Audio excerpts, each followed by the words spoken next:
Et si vous pouviez créer un chatbot IA ultra rentable? Aujourd'hui, je vous montre comment j'ai utilisé VoiceFlow pour concevoir un chatbot IA et remplacer un service client complet d'une valeur de 235 000 euros. VoiceFlow est une plateforme SaaS qui permet de créer des agents hybrides pour automatiser les services clients. Les chatbots hybrides combinent les technologies des chatbots traditionnels NLP à arbre de décision et les chatbots IA génératifs. L'avantage de cette dualité, c'est qu'on a d'un côté des chatbots NLP traditionnels qui apportent une précision dans l'identification des intentions de l'utilisateur pour les requêtes courantes, tandis que de l'autre côté, on a une IA générative qui va permettre de traiter les demandes les plus complexes et nuancées. L'approche hybride permet en fait de basculer entre les deux types de technologies, selon la complexité de la requête, offrant ainsi une meilleure adaptabilité aux différents types de demandes. J'attire votre attention sur le fait que dans ce tutoriel, je ne rentre pas dans le détail de chaque paramétrage pour des raisons pédagogiques. Si vous avez des questions ou besoin de précision, écrivez-nous dans les commentaires, nous y répondrons.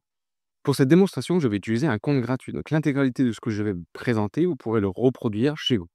Dans un premier temps, je vous invite à créer un compte gratuit sur voiceflow.com. Une fois connecté sur la plateforme VoiceFlow, vous avez deux options. La première, ça va être de créer un agent à partir d'un template. La deuxième, ça va être de créer un agent à partir d'une feuille blanche. En l'occurrence, pour des raisons évidentes de démonstration, je vais utiliser un template que j'avais déjà créé. Une fois arrivé dans votre tableau de bord de création de votre agent, je vous invite à lui donner un nom.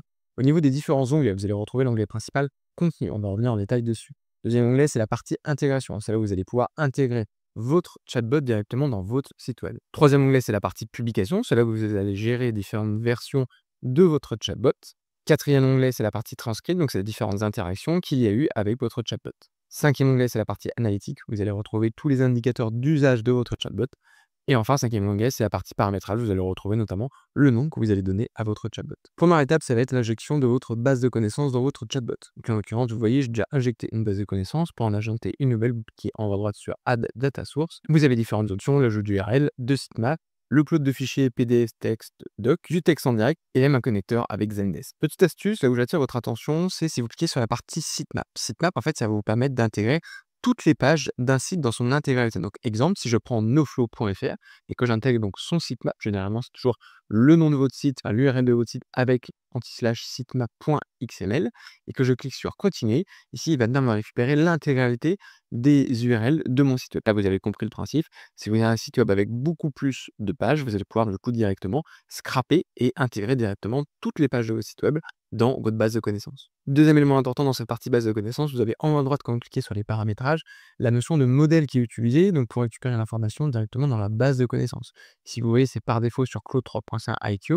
Je vous invite à venir modifier le modèle si ça vous intéresse. Par exemple, si vous trouvez que le modèle GPT-4 mini est plus pertinent, vous pouvez le rajouter. Vous pouvez également modifier, vous voyez, le token maximal qui est envoyé, la température et la notion de chunk. Un chunk pour un LLM, c'est une portion de texte plus petite et gérable qui est obtenue en divisant un document ou un texte plus long. En l'occurrence, les différentes pages de votre site web vont être découpées en plus petites parties, ce qui va permettre au LLM de se concentrer sur les informations plus pertinentes. Deuxième élément, c'est la partie workflow. Donc là, en l'occurrence, je vous invite à éditer le workflow principal Home.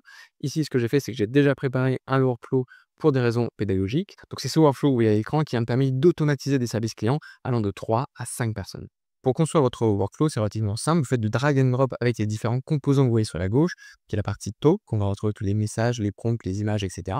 La partie listen, c'est-à-dire écouter le client, l'utilisateur qui va interagir avec votre agent. La partie logique, qu'on va moins utiliser aujourd'hui. Et la partie développement qui est un peu plus avancée et qui va vous permettre notamment de faire des recherches dans des bases de données ou de faire des actions spécifiques. Donc dans ce premier bloc de bienvenue, j'ai tout simplement un message de bienvenue qui dit bonjour et bienvenue chez Noflow, comment puis-je vous aider? Donc là, c'est tout simplement, vous voyez, un module message avec du texte, du plein texte que je suis venu directement intégrer dans mes modules. Ensuite, j'ai un choix avec 3 boutons. Donc là, c'est tout simplement, vous allez dans la partie listen et vous avez ajouté des boutons. Et là, vous voyez, j'ai 3 options. Donc, quels sont les services proposés par Noflow? J'ai une question ou je souhaiterais parler à un conseiller. Ensuite, de manière logique, on a un arbre décisionnel avec 3 options. Donc, première option, si l'utilisateur clique sur quels sont les services proposés par Noflow, on va lui répondre sans utiliser d'IA générative, les services principaux de Noflow. On répond à chaque fois cette réponse-là pour être sûr de maîtriser le discours qui est envoyé à l'utilisateur sur les services de l'entreprise Noflow. Toujours dans ce bloc de présentation des services Noflow, on a ensuite une question posée à l'utilisateur. Avez-vous besoin d'autres informations? Là, on a 2 réponses possibles. Oui, non. Et si jamais l'utilisateur met du temps à répondre, et ici, en l'occurrence, si je clique sur le délai que j'ai mis en place, en l'occurrence, on a mis au bout de 15 secondes le relancer et lui demander êtes-vous toujours avec moi? Alors, on aurait pu changer cette variable. En effet, 15 secondes, c'est relativement rapide. On peut la passer à 20 secondes. Et en l'occurrence, ce qui va se passer, c'est qu'une fois que les 20 secondes sont passées, on va lui envoyer le message de êtes-vous toujours avec moi? Et on va le renvoyer, si il n'y a toujours pas de réponse, vers le bloc absence d'activité. Donc ici, au lieu de polluer mon espace de travail avec des arbres décisionnels et des flèches qui partent dans tous les sens, ce que je suis venu faire, c'est de simplement créer un raccourci vers le bloc absence d'activité. En l'occurrence, si je clique sur absence d'activité et je clique sur la cible, il va me rediriger directement vers le bloc en question. Donc là, vous voyez, le bloc en question, c'est sans retour de votre part, je me permets de clôturer cette conversation. Et là, on a une notion d'arrêt de l'activité du chatbot. Deuxième option qui était j'ai une question. Si l'utilisateur a une question, on va le rediriger directement vers le bloc question IA. Donc là, on va lui demander à nouveau que souhaiteriez-vous savoir. Et en l'occurrence, ici, on va utiliser donc l'IA générative pour venir répondre à l'utilisateur. Ça va se procéder en deux temps. En l'occurrence, on va déjà venir capter la question de l'utilisateur. Donc là, vous utilisez, vous savez, le bloc listen et capture. Donc là, on capture l'élément de l'utilisateur. L'élément important de ce bloc, vérifiez bien en cliquant dessus que vous avez bien capturé l'entière réponse de l'utilisateur et pas l'entité. Et en l'occurrence ici, ce que vous allez venir capter, c'est bien la dernière utérance, c'est-à-dire la dernière question de l'utilisateur. Cette last utérance, c'est en fait une variable qui va vous permettre de stocker de l'information. Cette dernière utérance, une fois captée, vous le voyez, va aller vers le bloc réponse IA. Et là, en l'occurrence, ce que l'on va faire, c'est venir chercher l'information directement dans la base de données. Souvenez-vous, NoFlow qu'on a configuré juste avant. En l'occurrence, vous voyez, il va venir récupérer la variable last utérance. Il va venir sauvegarder les chunks et des bouts de données donc directement dans une variable qui s'appelle cette fois-ci données. Et cette classe utérance et ces données de la base de connaissances vont être utilisées par une IA générative, vous le voyez ici, pour venir répondre à la question. Donc ici, je vais utiliser un élément talk prompt.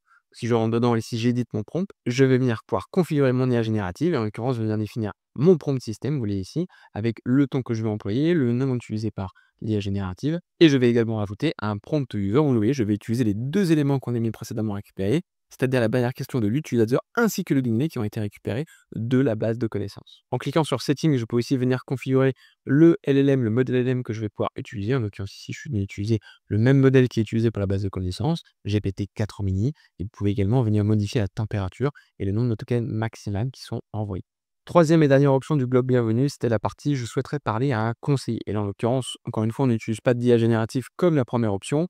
On va venir renseigner un formulaire de contact. En l'occurrence, on va venir informer l'utilisateur que pour parler à un membre de l'équipe NoFlow, il doit renseigner le formulaire de contact présent sur le site noflow.fr. On lui demande s'il a besoin d'autres informations. Deux options, oui, non. Si l'utilisateur clique sur oui, alors il est redirigé vers le bloc question IA puis réponse IA. S'il clique sur non, alors on a mis en place une relance avec un call to action. La partie relance nous permet de reboucler avec l'utilisateur et de vérifier qu'il n'a pas d'autres questions. Et la partie call to action nous permet de proposer un rendez-vous à l'utilisateur pour nous permettre de générer un lead. On lui demande donc s'il souhaite prendre rendez-vous pour une démonstration gratuite de vos solutions. Si l'utilisateur clique sur non, alors c'est la fin de la discussion. Vous voyez, très bien, je vous souhaite une excellente journée. N'hésitez pas à m'envoyer un message si vous avez d'autres questions. Et s'il clique sur oui, alors il y a une demande de réservation qui est faite. Ici, c'est un simple formulaire, mais ça aurait très bien pu être une prise de réservation en ligne. Une fois la réservation terminée, on sent que l'utilisateur n'a pas d'autres questions. Si c'est le cas, on reboucle sur la partie question IA. Et s'il n'a plus d'autres questions, alors c'est la fin de la discussion. Passons maintenant à la partie intents. Les intents, ce sont des modules qui vont permettre de détecter des intentions de vos utilisateurs. En l'occurrence, pour les mettre en page, je vous invite à faire un clic droit directement dans l'autre espace de travail VozFlow, à cliquer sur Ajouter un trigger, c'est-à-dire un déclencheur, qui va vous permettre de déclencher votre intent. Donc là, en l'occurrence, je vais rajouter un trigger, intent, et vous allez pouvoir venir sélectionner ou créer les intents de votre choix. En l'occurrence, j'en avais déjà créé 3, prise de rendez-vous, questions et service NoFlow. Je vais cliquer sur service NoFlow. L'objectif, ça va être de détecter l'intention de l'utilisateur. Donc, on va venir préciser à VozFlow les différentes questions qui nous intéressent. En l'occurrence, ici, vous voyez, on souhaite détecter l'ensemble des questions en lien avec la présentation des services NoFlow. Par exemple, que faites-vous? Explique NoFlow, que proposez-vous? Quels services sont offerts par NoFlow? Etc. Là, je vous invite à vraiment remplir un maximum d'éléments. Et si vous n'avez pas d'idée à générer via l'intelligence artificielle, et là vous voyez en des questions juste à côté de utérance, vous avez une petite barre qui va se remplir au fur et à mesure. Après, la mienne est verte et complètement remplie, ce qui m'informe que j'ai suffisamment de questions pour bien détecter l'intention de l'utilisateur. Donc là, j'ai mis en place deux intents. Le premier, ça va être détecter quand un utilisateur pose des questions sur les services NoFlow. Au lieu d'utiliser des crédits et de l'IA générative, je vais venir répondre directement avec le module présentation service NoFlow que vous connaissez, que vous voyez sur la droite. Et le deuxième intent, c'est la partie prise de rendez-vous. Donc en l'occurrence, je vais venir détecter dès que l'utilisateur pose une question ou fait une demande de prise de rendez-vous, je vais le renvoyer dans le module formulaire de contact. Voilà pour la présentation complète de mon workflow. Je vous invite au fur et à mesure de la construction de vos workflows à venir les tester ici en temps réel en cliquant sur Run. Donc en cliquant sur Run Test, vous voyez, pouvoir venir tester directement les éléments que vous avez mis en place. Donc là, je vais pouvoir tester quels sont les services proposés par NoFlow. En direct, à l'écran et en live, ça va venir rediriger vers le bon bloc. Et vous voyez, quand je reclique sur un élément, voilà, ça me redirige vers le bloc suivant et cetera. Votre chatbot IA est presque finalisé, donc là, je vous invite à aller directement dans l'onglet intégration. Vous allez pouvoir, vous voyez ici, venir récupérer directement le code d'intégration pour l'intégrer dans votre site web. Mais avant de faire ça, je vous invite à venir personnaliser aux couleurs de votre site votre chatbot en cliquant sur apparence et style. En l'occurrence, vous retrouvez ici la police, la couleur qui sera utilisée donc directement sur votre chatbot sur votre site. Vous retrouvez les différentes images qui seront utilisées, le nom, la description, ainsi que les différents éléments que vous avez en bas de votre chatbot. En l'occurrence, ici, modifie bas ces éléments. Vous voyez, vous pouvez cacher la partie Powered by VoiceFlow. Vous pouvez mettre un lien vers votre site web, vers une quelconque information que vous souhaiteriez mettre en place.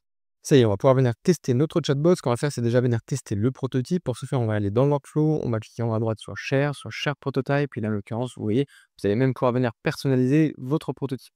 Vous copiez le lien et vous mettez directement dans un nouvel onglet pour venir le tester. Donc là, vous voyez, on retrouve bien l'image que j'ai utilisée pour mon prototype, le nom de mon chatbot, Léa Noclo, et on peut venir directement commencer une conversation avec le chatbot. Donc là, vous voyez, il met bien le message de bienvenue. Bonjour et bienvenue chez Noflo. Comment puis-je vous aider? J'ai effectivement mes 3 options. Je vais lui demander donc quels sont les services proposés par Noflo. Vous voyez, il me répond donc sans IA générative, encore une fois, les services que je suis venu de définir directement dans mon workflow. Il me demande si j'ai besoin d'autres informations. Je lui réponds que oui. Donc là, il me pose la question, que souhaiteriez-vous savoir? Je lui demande, pouvez-vous créer des chatbots IA? Et il me répond, oui, nous pouvons créer des chatbots IA sur mesure pour répondre à vos besoins spécifiques. Là, vous le voyez, c'est une réponse qui a été générée par IA générative. Et en l'occurrence, ça vous montre ici directement à droite avec la notion cette réponse a été générée par une IA générative, avec la source de là où il a extrait l'information. Donc là, vous voyez, il peut même vous citer la source avec, vous le voyez, le site noflow.fr. Donc là, on le voit ici, il y a la relance qui a été faite suite à mon activité. Êtes-vous toujours avec moi? Et enfin, il met un message de clôture de la discussion sans retour de votre part. Je me permets de clôturer cette conversation. N'hésitez pas à envoyer un message si vous avez d'autres questions. Et on voit bien que la conversation a été terminée. Je ne peux plus écrire et envoyer de messages. Si vous avez des questions sur comment intégrer votre chatbot à votre site web et en l'occurrence à votre site Hostinger, je vous invite à regarder une des précédentes vidéos où on détaille l'intégration du chatbot directement dans Hostinger. Et si vous avez d'autres questions, je vous invite à les poser directement en commentaire. Nous y répondrons. Donc là, vous avez pu voir toute la puissance des chatbots hybrides, donc qui combinent à la fois les technologies des chatbots traditionnels avec des arbres de décision, avec des messages qui sont préécrits, et la puissance de l'IA générative qui permet d'avoir des réponses adaptées à votre question. Merci d'avoir aimé cette vidéo. Pour soutenir notre travail et si elle vous a plu, je vous invite à le dire dans le commentaire et à mettre un like. N'hésitez pas à vous abonner et à activer les notifications pour ne pas louper le prochain tutoriel. Je vous dis à la semaine prochaine pour une nouvelle vidéo.